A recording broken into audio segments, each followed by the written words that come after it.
বাজলো তোমার আলোর বিন, মাতলো রে ভুবন, বাজলো তোমার আলোর বিন। আজ প্রভাতে শিশুর শুনে খুলে দিল বাজলো বাজলো।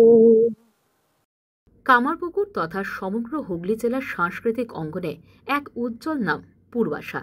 নামের অর্থই যেমন পূর্ব দিক থেকে আসা আলো ও আশার প্রতীক, তেমনি তার সঙ্গীত জীবনও যেন আলো ছড়িয়েছে এক নতুন সম্ভাবনার দিগন্তে।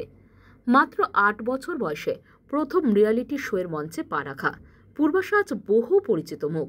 জি বাংলা, জি টিভি, রূপসী বাংলা, দূরদর্শন থেকে শুরু করে আকাশবাণীর মতন আকাশ ছোঁয়া প্ল্যাটফর্ম সর্বত্রই নিজের গানের জাদুতে মুগ্ধ করেছেন শ্রোতাদের। বাঁকুড়া জেলার মেয়ে, বাবার চাকরি সূত্রে বড় হয়েছেন বারাসাতে। বর্তমানে বিবাহ সূত্রে স্বামীর বাড়ি কামারপুকুরে হলেও গানের প্রতি আবেগে তার পথ চলা অবিচল। শৈশবে মায়ের হাত ধরে গানের শুরু, বাড়ির পরিবেশেই সুরের সঙ্গে পরিচয়, পরে ক্লাসিক্যাল সঙ্গীতের ওপর প্রাতিষ্ঠানিক শিক্ষা। পড়াশোনা তো বেছে নিয়েছেন সঙ্গীতকেই। রবীন্দ্রভারতী বিশ্ববিদ্যালয় থেকে সঙ্গীতে মাস্টার্স সম্পন্ন করেছেন। ভবিষ্যৎ স্বপ্ন পিএইচডি সম্পন্ন করে অধ্যাপনা। বিয়ের পরও শাশুড়ি মায়ের মাতৃসুলভ স্নেহে গানের চর্চা আগের মতোই অব্যাহত রেখেছেন। সম্প্রতি এক ক্যামেরার সামনে অকপট স্বীকারোক্তি করেছেন, এই ভালোবাসা ও আশীর্বাদই তাকে আরও এগিয়ে যেতে শক্তি যোগায়। মহালয়ার প্রাককালে আগমনী গান আর পুজোর বিশেষ গানের আয়োজন নিয়ে ব্যস্ত সময় কাটাচ্ছেন তিনি। সাংস্কৃতিক পরিমণ্ডলে আশার প্রতীক হয়ে উঠেছেন কামারপুকুরের এই কণ্ঠশিল্পী।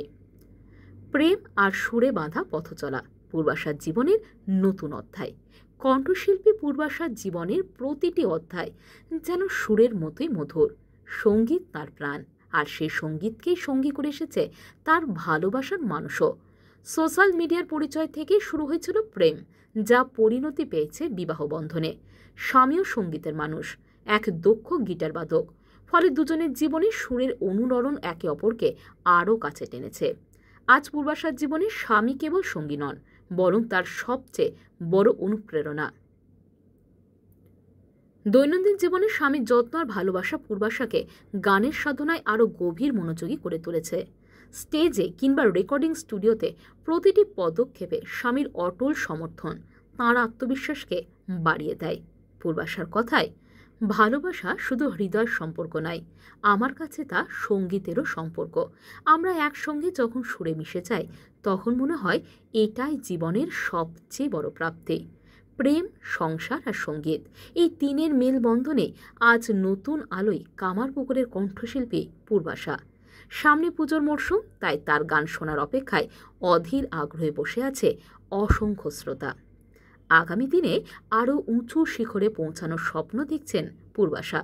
তার সুরেলা কণ্ঠ নিঃসন্দেহে বাংলার সঙ্গীত জগতে এক অনন্য সম্পদ হয়ে থাকবে। बाहों में चले आओ, बाहों में चले आओ,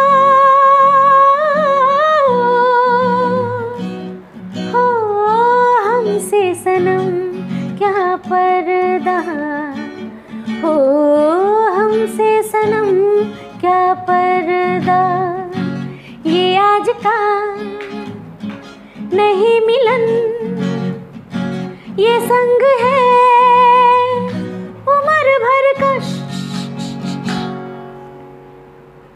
সুন্দর হয়েছে। আমরা গান তো শুনলাম, তো পুজোর তো নতুন অ্যালবাম আসছে, আমরা শুনতে পাচ্ছি, তো পুজোর গান আমাদের কিছু শোনো। পুজোর একটা গান আসছে অঙ্কুরদার কথায় সুরে, আর আমি আর অর্ঘ্য গেয়েছি। তো ওই গানটা আমরা খুব মজা করে গেয়েছি, হইচই করে গেয়েছি খুব। আমাদের গৌরী সাজে মেয়ে এসেছে মন মাতানো, আনন্দ উৎসবে আলোয় আলো যেন। গানটা সবাই শুনবেন। আর নিজস্ব অ্যালবাম তো আসছেই, নিজস্ব মহালয়ায় একটা গান আসছে আমাদের, আমি এটাতে গেয়েছি। সুর করেছেন সুপর্ণকান্তি ঘোষ, লেজেন্ড, যিনি মান্নাদের কফি হাউসে সুর করেছেন, যিনি মান্নাদের আরও অনেক গানে সুর করেছেন। সে আমার ছোট বোন, এসো যৌবন এসো হে, আপনারা অনেকেই জানেন ওনাকে। সুপর্ণবাবুর সুরে এবং তরুণ সিনহার কথায় ভালোবাসি তাই ভয় হয়, মহালয়াতে এটা রিলিজ হওয়ার সম্ভাবনা আছে। আপনারা সবাই দেখবেন, শুনবেন, একটা মিউজিক ভিডিও আসছে এটার। আর সবাই আশীর্বাদ করবেন যাতে গানটা অনেক অনেক ভালোবাসা পায়, আমার গানগুলো যাতে অনেক ভালোবাসা পায়। গানের প্রতি ভালোবাসা তোমার কখন থেকে? বাড়িতে কি গানের পরিবেশ ছিল? আমার ছোটোবেলার থেকে মা ছিল আমার গাইড। তো আমার মা যেহেতু গান করতো, আর ছোটোবেলা থেকে ওই যে ক্যাসেট, যেগুলো আমাদের সময় তো ক্যাসেটটা ছিল, তো ক্যাসেট জিনিসটা শুনতে শুনতে আমরা বড় হয়েছি। আর প্রচুর রেকর্ড শুনেছি আমরা, মান্না দে বলুন, অজয় চক্রবর্তী বলুন, অরুণ ভাদুড়ী বলুন, আরও অনেক বড় বড় শিল্পী যারা আছে, সবার নাম তো একসঙ্গে বলতে পারবো না। প্রচুর গান শুনেছি এবং ওই শোনার মধ্যে দিয়ে বড় হয়েছি যখন, গানটা ওখান থেকেই শুরু হয়েছে। মানে প্রায় 2.5 বছর বয়স থেকে আমি গান শিখতে শুরু করি মায়ের কাছে। তারপর শ্রীমতী গোপা কাঞ্জিলালের কাছে শিখি এবং তারপরে পণ্ডিত অরুণ ভাদুড়ীর কাছে আমি শাস্ত্রীয় সঙ্গীতের তালিম নিয়েছিলাম। 2.5 বছর থেকেই গানের জগতে প্রবেশ? একদম। পড়াশোনা কোথায় হয়েছে? পড়াশোনা আমি বারাসাতে থাকতাম, তো বারাসাতে আমার স্কুলিং ওখানেই। স্কুল কলেজে প্রোগ্রাম করতে তখন? হ্যাঁ অবশ্যই, স্কুল কলেজের দিদিমণিরা প্রচণ্ড ভালোবাসতেন, স্যারেরা খুব মানে আমাকে খুব স্নেহ করতেন। তো যতই যাই গানের প্রোগ্রাম হোক না কেন স্কুলেতে, আমি যেন থাকি, এটা একটা আমার কাছে বিশাল বড় পাওনা ছিল। প্রত্যেকটা প্রোগ্রামে আমাকে থাকতেই হতো, আর রিহার্সাল করানোর দায়িত্ব থেকে শুরু করে সমস্ত কিছু আমার ওপর পড়তো। পুজো তো আসছে সামনে, পুজো পর্যায়ে কিছু আমার গান শুনতে পারবো এখন? আগমনী গান কোনো? হ্যাঁ, একটা গান শুনি আমরা। বেশ বেশ।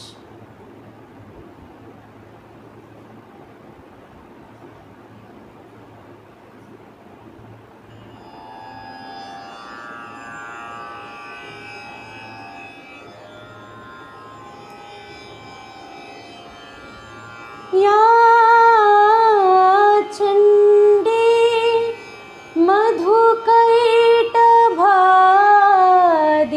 दैत्यदलनी, या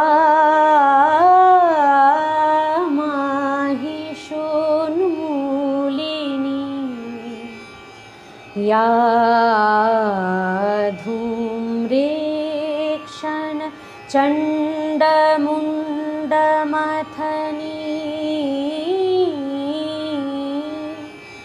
या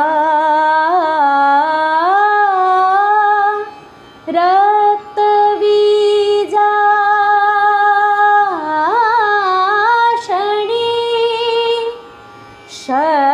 शक्तिशुम्भ निशुम्भ दैत्यदलनी, या सिद्धिदात्री परा, सा देवी नवकोटिमूर्ति सहिता पातु विश्वेश्वरी, पातु विश्वेश्वरी।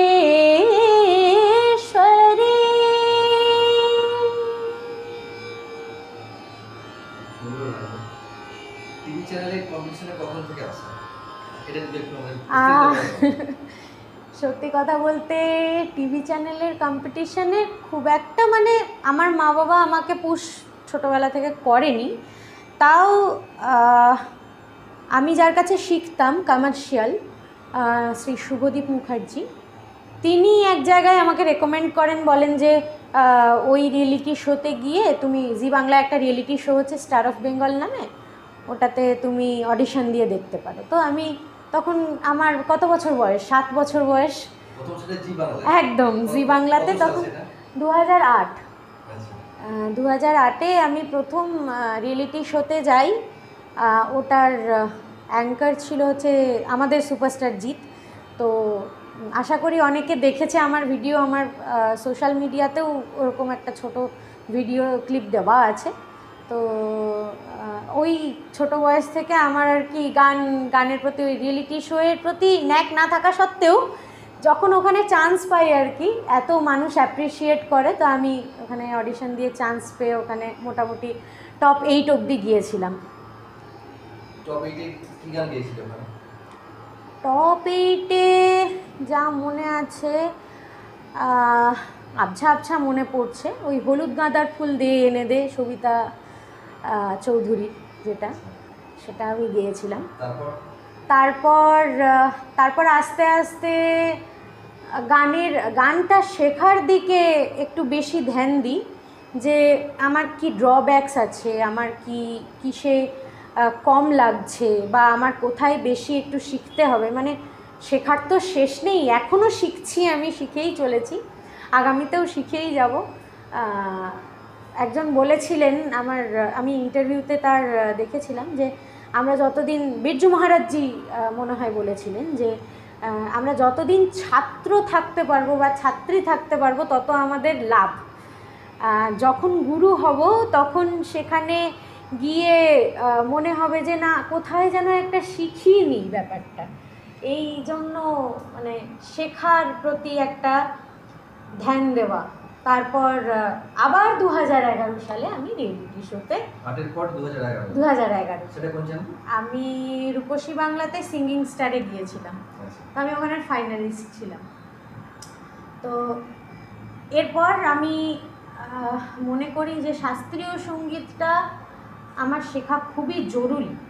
তাই আমি আইটিসি এসআরএতে পণ্ডিত অরুণ ভাদুরীর কাছে, আমার গুরুজি, ওনার কাছে নাড়া বেঁধে আমি শিখতে শুরু করি শাস্ত্রীয় সঙ্গীত। ক্লাসিক্যালের প্রতি একটা অমোঘ টান তৈরি হয় আমার, এখনও সেটা নিয়ে এগিয়ে চলেছি, আর ভবিষ্যতেও সেটা নিয়েই চেষ্টা করব। অ্যাকাডেমিক্যালি এবং প্র্যাকটিক্যালি দুটোই আমি এগোনোর চেষ্টা করছি ওটা নিয়ে। ক্লাসিক্যাল না শিখলে কি আধুনিক গান শেখা যায়, এটা কি মনে হয়? এটা আমার একটাই কথা মনে হয়, ক্লাসিক্যাল হচ্ছে আমাদের গ্রামার, যেরকম আমরা অ্যালফাবেট শিখি প্রথমে, যেরকম আমরা বর্ণ পরিচয় আমাদের হয়, সেরকমই আমাদের ক্লাসিক্যালের প্রতি যদি ধারণা না থাকে, তাহলে আমরা আগে এগিয়ে সেই আধুনিক গানটা গাওয়াটা বড্ড টাফ ব্যাপার। একটা ছোট্ট সূক্ষ্ম কাজ হয়তো সেখানে গিয়ে কোনোভাবে আমার গলা তৈরি নয় বলে আমার লাগবে না কাজটা। তো সেক্ষেত্রে ক্লাসিক্যালটা যদি আমরা না শিখি, আমরা আধুনিক গানের প্রতি সেই জিনিসগুলো অ্যাপ্লাই করতে পারবো না। একদম যে ছোট ছোট কাজগুলো আছে করা, সেগুলো করা যাবে না একদম। যেমন ও সজনা বরখা বাহার আই, এই যে ছোট ছোট একটা ডিটেলিং যে কাজগুলো থাকে, रस की फुहार लाई आँखियों में प्यार लाई हो सजना, এরকম ছোট ছোট কিছু কি বলবো, মুরকি থাকে, খটকা থাকে, বিভিন্ন ধরনের জিনিস থাকে, যেগুলো জানতে হলে ক্লাসিক্যাল তো অবশ্যই প্রয়োজনীয়। তুমি ডিডি 7 বা আকাশবাণীতেও গান করেছো আমি শুনেছি। তো হ্যাঁ, আমি ডিডি বাংলাতেও গান করেছি। আমি আকাশবাণীতে, যুববাণীতে ঢুকি 16 বছর বয়সে, যেটা হচ্ছে মানে মিনিমাম এজ লিমিট আর কি। তখন আমি যুববাণীতে ঢুকি, আর আকাশবাণীতে আমি স্টেট লেভেলে কম্পিটিশনে আমি ফার্স্ট হয়েছিলাম। আকাশবাণীর এআইআর মিউজিক কম্পিটিশন, যেটা 2017 মনে হয়, 2017-তে। সেটাও কি ক্লাসিক্যাল মিউজিক না? না, আমি রবীন্দ্রসঙ্গীত নিয়ে ওটা করেছিলাম। কেননা রবীন্দ্রসঙ্গীতও আমার জন্য মানে একটা বিশাল বড় সাবজেক্ট মনে হয়। যে ছোটোবেলা থেকে যেহেতু রবীন্দ্রনাথের গান মা শিখিয়েছে আমাকে নোটেশন ধরে ধরে, এই জিনিসটা আমি একটু দেখি যে অনেকে রবীন্দ্রনাথের গান এখন কপিরাইট উঠে গেছে, তো রবীন্দ্রনাথের গান নোটেশন মেনে ফলো করে গায় না। তো আমার ছোটোবেলার থেকে শিক্ষা হয়েছে রবীন্দ্রনাথ যে নোটেশন করে গেছেন, উনি তো আধুনিক গীতের স্রষ্টা। তো আমার গুরু শ্রী অগ্নিভ বন্দ্যোপাধ্যায় আমাকে যতটুকুনি আমি তার কাছ থেকে শিখতে পেরেছি বলবো, উনি অকৃপণভাবে আমাকে রবীন্দ্রসঙ্গীতের জ্ঞান দান করেন এবং ওনার কাছ থেকেই আমি উদ্বুদ্ধ হয়ে আকাশবাণীতে যাই আর কি। হ্যাঁ, আমাদের রবীন্দ্রসঙ্গীত গান একটু শোনা। বেশ, আমি রবীন্দ্রসঙ্গীত বলতে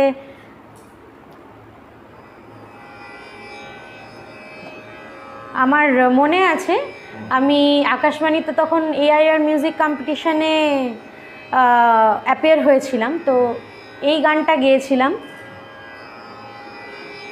প্রথম আদি তব শক্তি, আদি পরম জল জ্যোতি তোমারি হে গগনে গগনে, প্রথম আদি তব শক্তি, তোমার আদি বাণী বহিছে তব আনন্দ, তোমার আদি বাণী বহিছে তব আনন্দ, জাগিছে নব নব রসে হৃদয় মনে, প্রথম আদি তব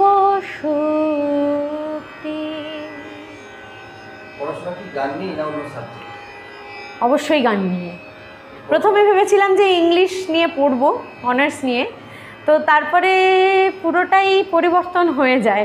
মাথার মধ্যে আমি জানি না কি এসেছিল, ইংলিশ সাবজেক্ট নিয়ে পড়বো, কিন্তু তার পরবর্তীকালে আমি ভাবি এবং বুঝি ব্যাপারটা যে ইংলিশ নিয়ে পড়তে গেলে বা অন্য কোনো সাবজেক্ট নিয়ে পড়তে গেলে হয়তো গানটার সময় ঠিকঠাক দেওয়া হতো না, কিন্তু গানের ক্ষেত্রে অ্যাকাডেমিক্যালি এগোলে আরও অনেক কিছু জানতেও পারবো, মানে যেটা এতদিন ধরে শিখে এসছি তার একটা মানে থিওরিটিক্যাল একটা নলেজ, বা যেটাকে বলে আর কি আটমোস্ট যেটা জ্ঞান, যেটা আর কি নলেজ, তো সেই নলেজটা পাওয়ার জন্য গানের মানে মিউজিক সাবজেক্টটা নিয়ে থিওরিতে পড়া তো খুবই জরুরি। কলেজ থেকে শুরু হয়েছে পড়া? হ্যাঁ, আমি আমার গুরুজি পণ্ডিত অরুণ ভাদুড়ী যখন গত হন 2018 সালে, তখন তারপরে আমি বাঁকুড়া চলে আসি। বিশেষত আমি বিষ্ণুপুর ঘরানায় শিখতে শুরু করি পণ্ডিত সুজিত গঙ্গোপাধ্যায়ের কাছে,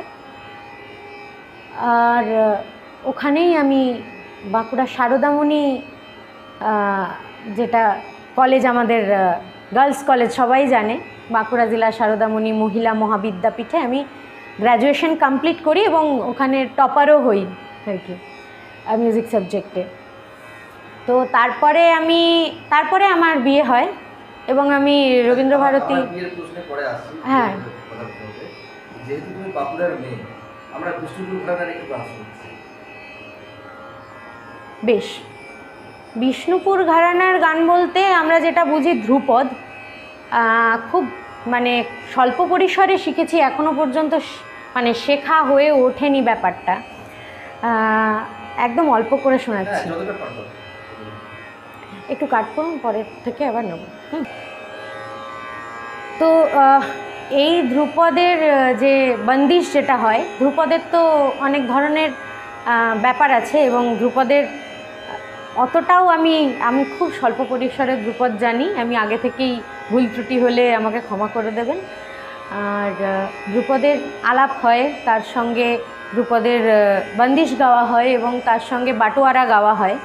তো আমি ছোট করে একটু বন্দিশ গাইছি।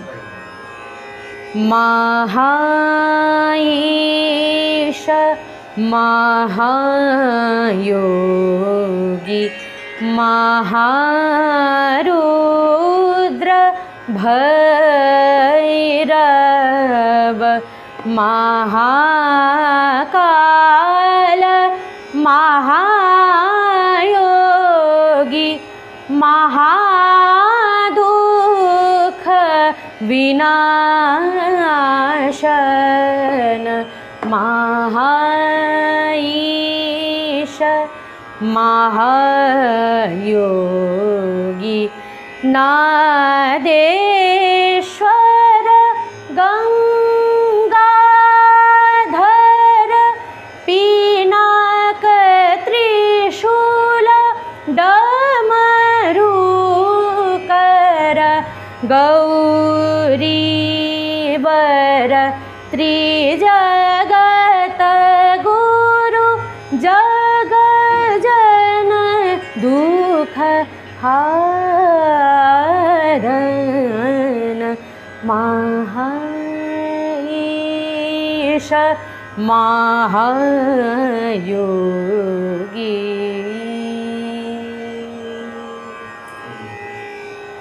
এবার একটু ব্যক্তিগত জীবনে বিয়ে কখন? বিয়ে হয় 2022 সালে। এটা কি অ্যারেঞ্জ ম্যারেজ? না, এটা লাভ ম্যারেজ। কিভাবে বলতে, আমাদের সোশ্যাল মিডিয়াতে পরিচয় হয় প্রথম একটা গানের মাধ্যমে। তো ওখান থেকেই পরিচয়, ওখান থেকেই বন্ধুত্ব। প্রথম ব্যাপার হচ্ছে আমাদের বন্ধুত্ব, তারপরে আস্তে আস্তে ওটা প্রেমের পর্যায়ে চলে যায়। তো সবাই একসঙ্গে মিলে একটা সুন্দর অনুষ্ঠান করে আমাদের। হাজব্যান্ডও কি গান গান? হাজব্যান্ড গান গায় না, তবে হাজব্যান্ড খুব ভালো গিটার বাজায়। ও এখন শিখছে আর কি গিটারটা। তো মানে একটু কম বয়স থেকেই শিখেছে, তবে এখন একটু ফ্লারিশ করার চেষ্টা করছে জিনিসটাকে। প্রেমটা কি কলেজ লাইফে? প্রেমটা কলেজ লাইফেই। সুদূর বাঁকুড়া বা বারাসাত যাই বলি না কেন, সেখান থেকে কামারপুরের মাটিতে আসা।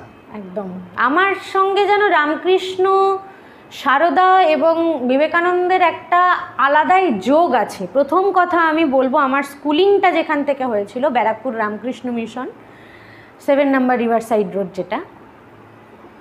তো রামকৃষ্ণপুরে আমি থাকতাম বারাসাতে, আবার এসে এখানে বাঁকুড়া জেলা সারদামণি মহিলা মহাবিদ্যাপীঠ, এবং শেষমেশ এসে কিন্তু আমাকে কামারপুকুরে জুটতে হয়।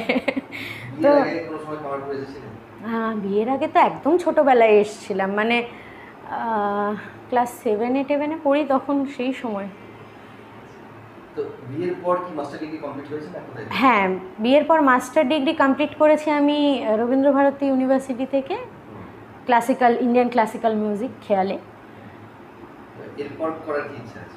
এরপর আমার ইচ্ছে, আমি এটাকে নিয়ে এগোই, নেটে অ্যাপিয়ার হই, পিএইচডির জন্য আমি অ্যাপ্লাই করি এটাকে নিয়ে। তো এটাকে নিয়ে রিসার্চ করার খুব ইচ্ছা আছে আমার, খেয়ালের ওপর। তো দেখা যাক কি হয়। এটাই মানে আমার প্রফেসর হওয়ার খুব ইচ্ছে। যেহেতু আমার বাবা টিচার, আমার বাবা আমাকে বলেছিলেন যে ছাত্রছাত্রী লাইফে একটা বিশাল বড় স্যাটিসফ্যাকশান দেয় যখন তুমি একটা শিক্ষা পেয়ে আসো ছোটোবেলার থেকে, এবং সেই শিক্ষাটা তোমার সম্পূর্ণ তো হয় না, কিন্তু শিক্ষা দিলে শিক্ষা বাড়ে আরও। তো সেই জিনিসটাই আমি চাইছি আগামী দিনে প্রসারিত করার জন্য, এবং আমি প্লেব্যাক সিঙ্গার তো অবশ্যই হতে চাই তার সঙ্গে। বিয়ের পর তো একবারে সংসারে ঢুকে পড়া, তো অনেক মেয়ের পক্ষেই এটাকে চর্চা চালিয়ে যাওয়া সম্ভব হয় না। হ্যাঁ, তো তুমি এখনো সেই রসদ কোথা থেকে পাচ্ছ, গান নিয়ে চর্চা রীতিমতো শেখানো, এই বিষয়গুলো একটু বলবো। প্রথমত আমাদের বাড়ি যেটা কামারপুকুরে, আমাদের বাড়িতে আমার শাশুড়ি মা আছেন, শ্বশুরমশাই আছেন, আমার হাজব্যান্ড, আমার ননদ, প্রত্যেকেই আমি দেখেছি প্রচণ্ড সাপোর্টিভ। আর যেহেতু আমি গানটাকে পছন্দ করি এবং গানটা নিয়েই আগামী ভবিষ্যৎ আমার চিন্তাভাবনা, সেহেতু এইটা যাতে আগে এগিয়ে নিয়ে যেতে পারি, তাতে একটা সময় সাপেক্ষ ব্যাপার, প্রত্যেকটা জিনিসই সময় সাপেক্ষ, ক্যারিয়ার মানেই সময় সাপেক্ষ। তো আমার শাশুড়ি মা মেনলি, আমার হাজব্যান্ড যদি আমাকে সাপোর্ট না করতেন তো এক্ষেত্রে আমি পারতাম না। আমি হয়তো সকালবেলায় উঠি 8টার সময় ঘুম থেকে, উঠেই যে একটা দায়িত্ব বোধ যে এটা করতেই হবে, ওটা করতেই হবে, এই রকম একটা মানে বাঁধা ধরার মধ্যে আমার রুটিন কোনো দিন থাকেও না। আর আমি এখানে মানে থাকতেও পারি না বেশিরভাগ সময়। সোমবার দিন চলে যাই, শুক্রবার দিন আসি, উইকেন্ডে কাটানোর মতো মানে অতিথির মতো ঘরে আসার মতো আমার লাগে, খুব দুঃখ লাগে ব্যাপারটা। কিন্তু যখনই আমার শাশুড়ি মা আর আমার হাজব্যান্ডের ওই হাসি মুখটা দেখি, যে কোনো সাফল্যের পেছনে যখন ওই হাসি মুখটা, তখন আমার খুব ভালো লাগে যে না, ওনারা অ্যাপ্রিসিয়েট করছেন জিনিসটাকে। আর কোনো কাজে তো হাত দিতে হয়ই না আমাকে। শাশুড়ি মা নিজের মেয়ের মতনই ভালোবাসেন। একদম। রামকৃষ্ণের মাটিতে এসেছো, একদম। হ্যাঁ, একটা রামকৃষ্ণদেবের গান শুনতে পারি? হ্যাঁ, অবশ্যই শোনাবো।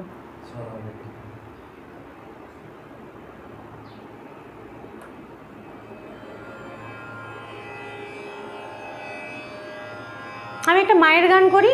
হ্যাঁ।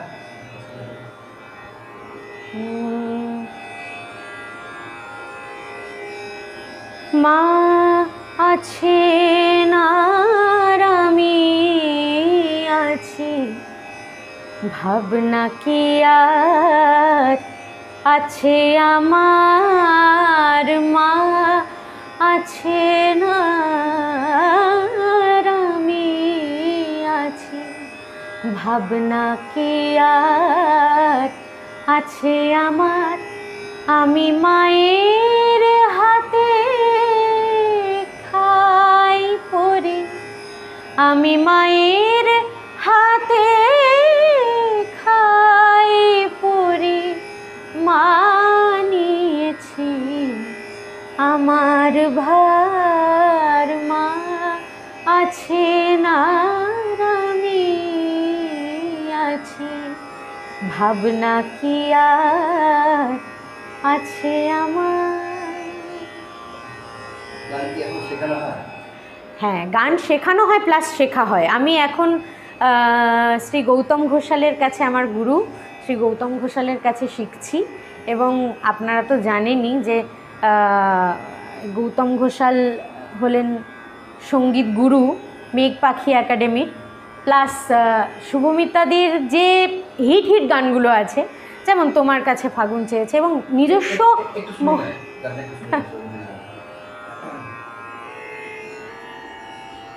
আমি কি শুভমিতাদির গান শোনাবো নাকি গৌতম ঘোষালের নিজস্ব লেখা, সুর করা, গৌতম ঘোষালের নিজস্ব গাওয়া, যেটা গুরু?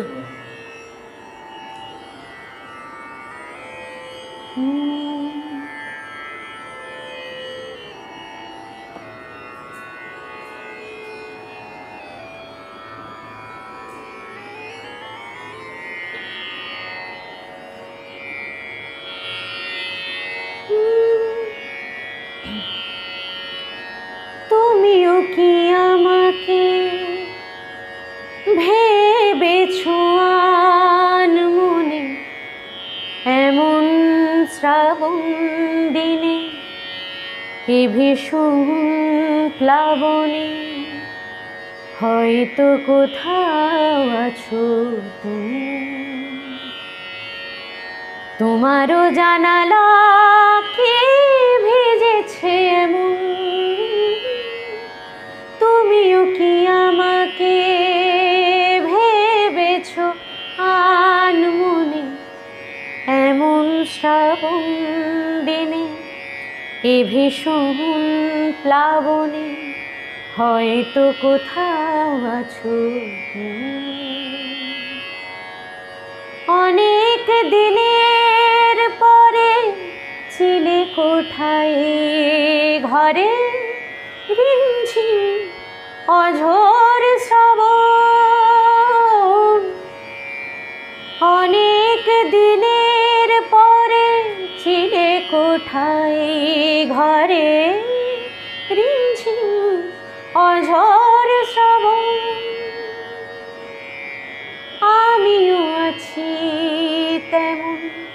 সেদিনও ছিলাম যেমন।